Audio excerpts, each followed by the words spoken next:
ఉన్నాను. మీరు ధైర్యంగా పోరాటం చేయండి. అది ఏ ప్రభుత్వమైనా సరే పోరాటం చేయకపోతే ఏమీ సాధించుకోలేరు. పోరాటం ద్వారా మన హక్కులు రావాలి.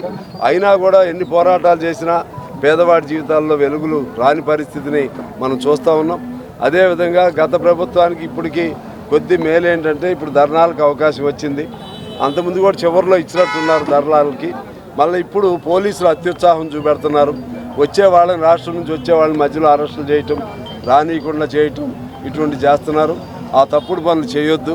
ఆ తప్పుడు పనులు చేస్తే ఇవాళ మన పాత ప్రభుత్వానికి మీకు తేడా ఉండదని చెప్పి తెలియజేస్తూ ఈ అంశాలను కూడా నేను అసెంబ్లీలో ప్రస్తావన చేస్తాను.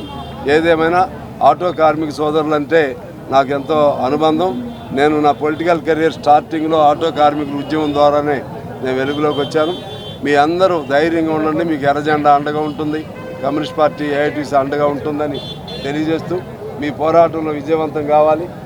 మేము ప్రధానం కోరేది ఏంటంటే ఆటో కార్మికులైనా అసంఘటిత రంగమైనా దాదాపు 2 కోట్ల మంది ఈ రాష్ట్రంలో ఉన్నారు. అందులో జర్నలిస్టు సోదరులు కూడా ఉన్నారు. వాళ్ళకి కనీసం విద్యా వైద్యం ఉచితంగా రావాలి. అదేవిధంగా ఇంటి సౌకర్యం ఉచితంగా వాళ్ళు ఏర్పాటు చేయాలి. అలాగే వాళ్ళు చేస్తున్నటువంటి పనికి అసంఘటిత రంగంలో 2 కోట్ల మంది ఉన్నారు. వాళ్ళకి మినిమం వేజ్ లేదు. జీవోలు ఉన్నాయి. ఆ జీవోలు అమలు చేస్తే వాళ్ళకి మినిమం వేజ్ ఇప్పుడు 8,000 9,000 చేస్తున్నారు. వీటన్నిటికీ పరిష్కారం కావాలి. ఈ అసెంబ్లీలో ఇవాళ అప్రాప్రియేషన్ రోజు జరుగుతుంది. ఈ అప్రాప్రియేషన్లో వీటిపైన ఏమైనా మంచి మాట ఏమైనా ప్రభుత్వం చెబుతుందేమో ఒత్తిడి చేయాల్సిన అవసరం ఉందని తెలియజేస్తూ మీ అందరికి కూడా పాత్రికేయ మిత్రులు కూడా పేదవాడి గొంతుని వినిపించడంలో మీరు చాలామంది అక్కడికి వచ్చారు. మీకు నేను అభినందనలు తెలియజేస్తూ అదేవిధంగా ఆటో సోదరులు కూడా మీ పోరాటం విజయవంతం కావాలని కోరుతూ అందరికీ నమస్కారం.